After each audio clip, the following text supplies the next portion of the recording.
I don't really know how far down the bank I can walk before it starts getting too soft. Yeah, it's starting to get a little bit slick right there.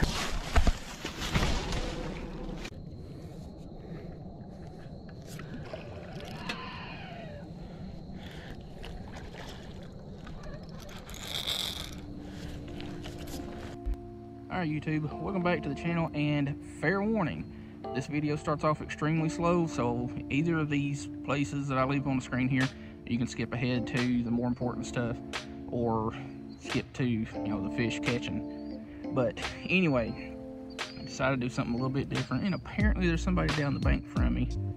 I think they got a crappie on. Maybe I should be doing that instead of chasing these things. But I had to get the stuff on the way. But on the way, I had to get the stuff to make some more bait, and I made a little bit of a change. Instead of using 1 pack of Jello mix, oatmeal, breadcrumbs, and corn, I added a can of cream corn to that whole mix. So should be a lot more flavor and a lot more scent. So let's get some lines out. Let's try to catch some fish.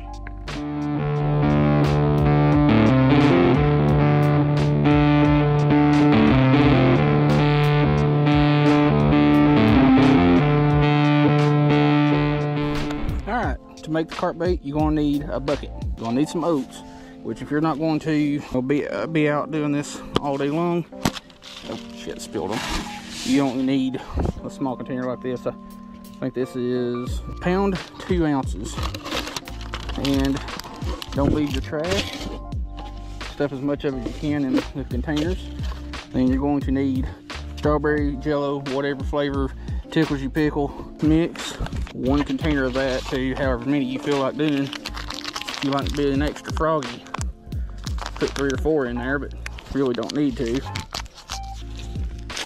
But just dump that in there, put your trash in the tub, and if you want it to be really good as far as holding together, put some breadcrumbs in there, which is exactly what we're going to do. And since all this stuff so far is dry material, you can mix this stuff up beforehand and just have it on hand and ready, and it'll never actually go bad. You know what, just for the heck of it, we're gonna do a little razzle dazzle. We're gonna put strawberry and cherry in there, and then what you're going to need is a stick. You want you a fine stick to get all that stuff stirred up, mixed up real good. That should be good enough. And then the hardest part of this whole thing, if you don't have a pull tab kind of can, you gotta do it manually. And I like to go ahead, cut a hole in the top and bottom, not spill out everything, and just go ahead and pour the juices in there. That way it can start soaking up. Now, the juice out of 1 can of corn is not going to be enough. You're going to have some water, some kind of soft drink, like a cherry Coke, or something like that. Any liquid really will work. And then just dump your corn in there. If you want to, put 2 cans in there. I'm just going to do the 1 can for the time being. And take your stick. Actually, since we're going to need some more water, well, I'll add that in a second. Just go ahead and mix everything up again. I think that smells good. And this is perfectly edible too. You can eat this. All it is corn, oatmeal, breadcrumbs, strawberry Jello mix. It's stuff you keep in your pantry. And I hate to sacrifice it, but I'll just use this. Kiwi strawberry electrolyte water. Just add a little bit, stir it up, add a little bit more.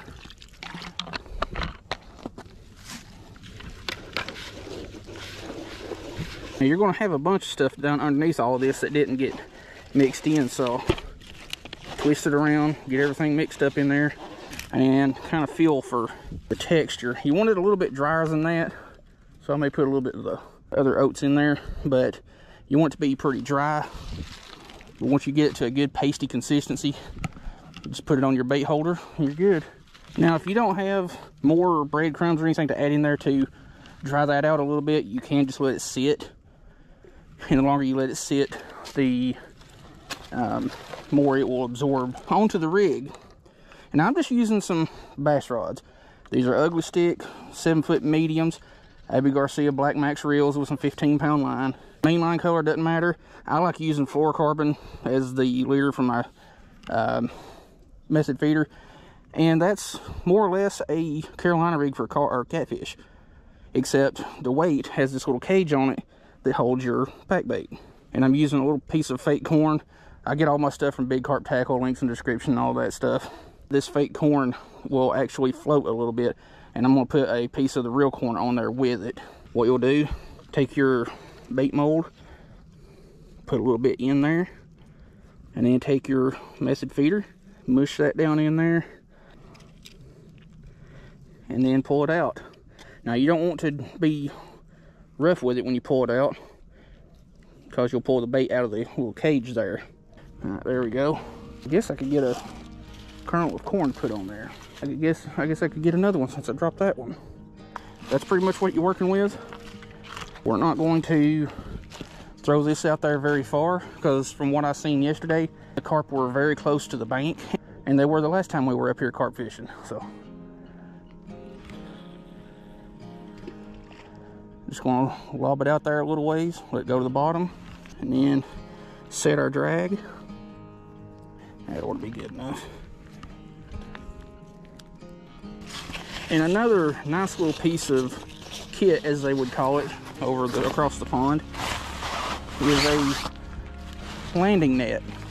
Now, you don't have to have this for carp. It works really good for catfish or any other species of fish that you want to weigh properly. You know, just lay them long ways. Supports the weight of the fish much better. And you can use it to carry your gear to and from.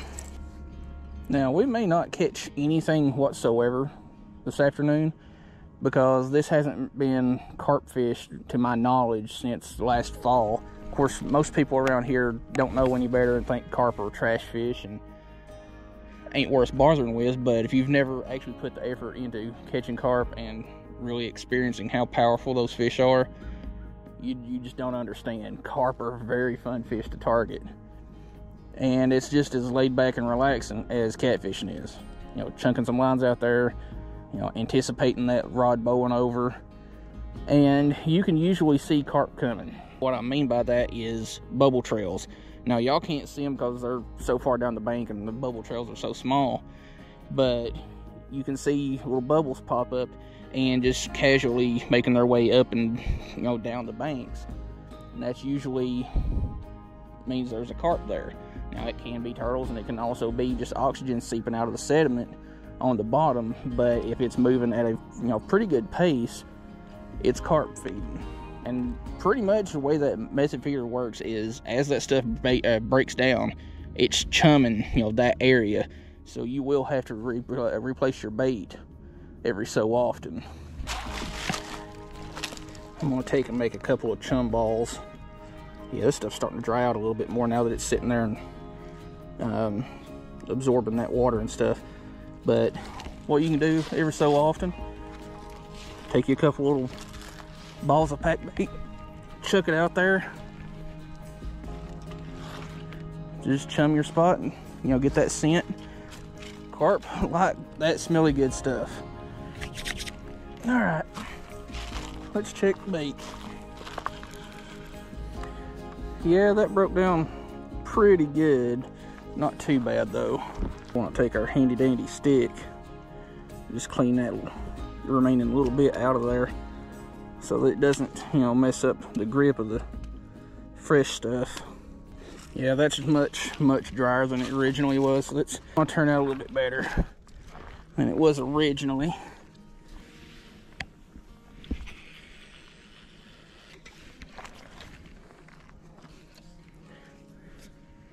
Yeah, the other one's not as broke down as I figured it would be, but we'll just do the same thing. Clean it off, put some fresh on. Now, with the Method Feeders, I forgot to mention this at the beginning of the video. You're supposed to take your actual hook with the corn or fake corn on it and stick it down into the bait on the Method Feeder. But I don't do that. I don't bother with it, because as that stuff breaks down, it's going to fall away from it anyway. So what's the point?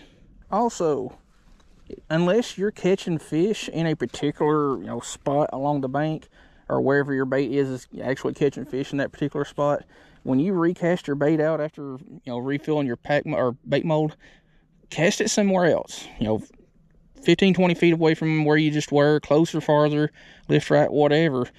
Reason being is that's going to chum a much larger area instead of, you know, just that one little spot. Honestly, I never really do good for carp up here. It's almost always down here at the bend in this creek. But they are up here. I seen some yesterday just kind of surfacing. So hopefully one comes along. Yep. First sign of some action here. Now, whenever you use carp bait, stuff like that, you can catch catfish, you can catch turtles. There ain't much that you can't catch with it. But hey, we finally got some signs of life up here. And we've been here about an hour. All right, we're gonna set that back down in there in case it comes back to it, because apparently it decided it didn't want it, that or it found the hook, because carp are very hook shy. That's why you need to have a really good, really sharp hook, which on this rod, I do not. I have just a plain old Eagle Claw bait holder hook, which will work. And on this rod here on the left, I've got just a Yamakatsu wacky rig hook, which is much more pointy and sharp. Ooh, that one on the left just got a really good tug. I think we got one on. I think we do. If he didn't, dang it, I think he dropped it. Alright, I guess it did drop it. But I'm going to go ahead and pull this one in, check it. And y'all, we've been here for about an hour and a half, 2 hours. Oh, just hit it again. We've been here for about an hour and a half, 2 hours, and nothing so far. Now, this is one reason why I went to the multi-species, you know, panfish all the time type videos. This right here, sitting and nothing to really make a video out of. I mean, besides the talking points about the tackle and bait and all that, there's nothing to turn into a video. That's why catfishing and carp fishing, all that, are a lot harder to do as far as like making videos go. Do we have one on? Come on, quit screwing with it. I was just about to cast my other one back out, and this one finds it. I'm gonna put some slack in the line. That way I can deal with this one.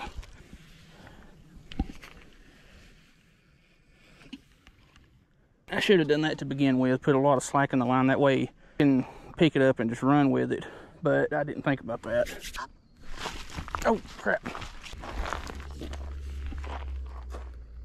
Well, we just had another good solid bite, and it didn't commit, mostly because I wasn't paying attention like the last couple of times. I think the next time I come out, I'm going to use some small circle hooks. That way it'll increase my chance of getting the hook up, because I've got some size 1 or 1/0 circle hooks, which should work pretty well.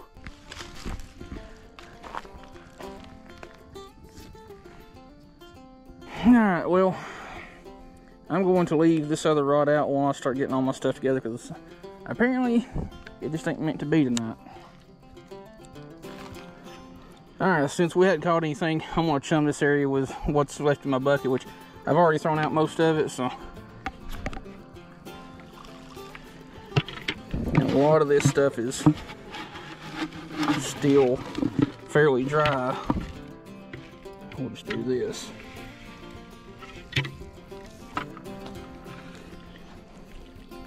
Hopefully there's enough moisture there to kind of compact it. There's a little bit.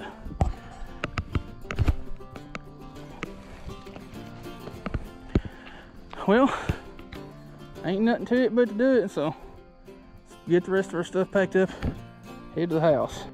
Alright, it is obviously the next day, and we're up here about the same time.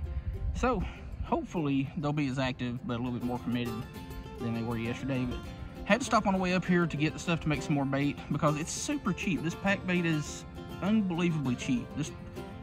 Just about pocket change kind of cheap. But I've changed my bait up a little bit today, trying something a little bit different. It's not too different, but we're gonna figure it out. Instead of the 1:1:1:1 ratio of Kool-Aid, Jello, whatever mix, corn, plain breadcrumbs, and oatmeal. I also added a can of cream corn in there, which I've heard does pretty good too, and pretty much the same style of bait. So we're going to give it about 2 hours tops because it's already getting late, and that's not necessarily a bad thing because they usually didn't start biting the last time we were up here carp fishing until about this time. So see what happens. Alright, it's very slight, but there's a bubble trail forming right there just up to my rods. So the fish are in here. Hopefully they come down and grab one of mine, because I've already got bit once, but I think it's about time to pull in and put new bait out. Go figure. A lot of bubbles popping up where I just pulled my bait in from, and it's about 30 feet to the right of where I just cast it to. So the fish have found where my bait was, but it's not where it is.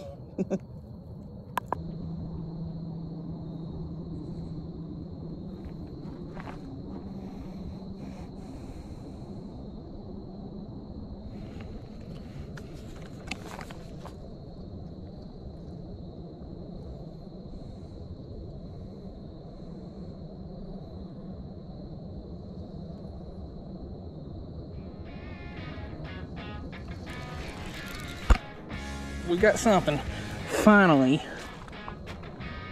Carp. This is a good fish. And I do not have my net down here with me.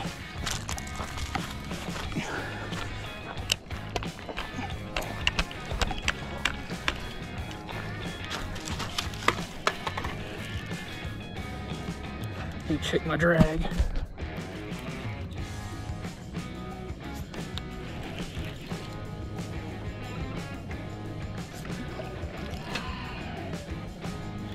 Stay out of that line.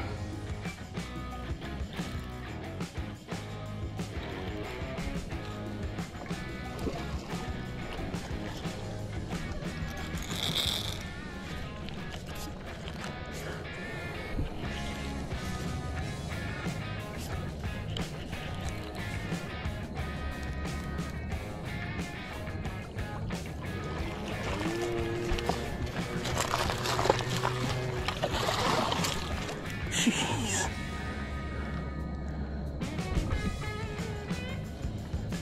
This carp ain't huge, but it is a good one. And it's making this 7-foot medium rod work.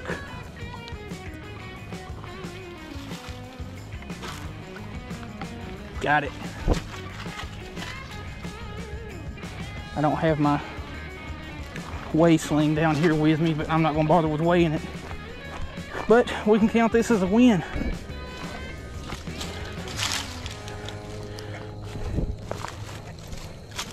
These things are kind of like catfish in the sense that they have spines on their dorsal fin and their pectoral fins. Where's that hook at? Right in the corner of the mouth. That one there will go probably 5 or 6 pounds. Not a bad one. Definitely a lot of muscle, a lot of fun.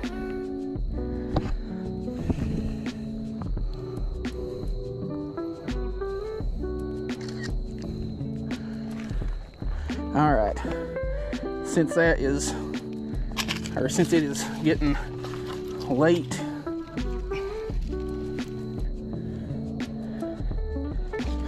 I want to get this thing back and head to the house.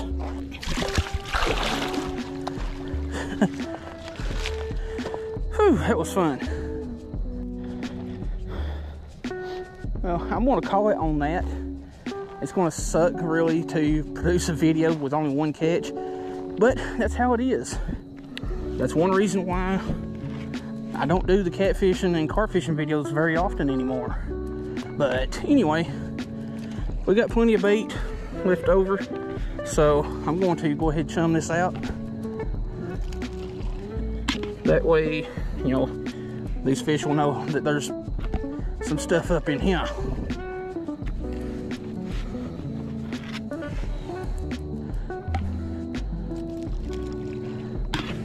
And as cheap as this pack bait is to make, it makes sense to go ahead and just throw out what you don't use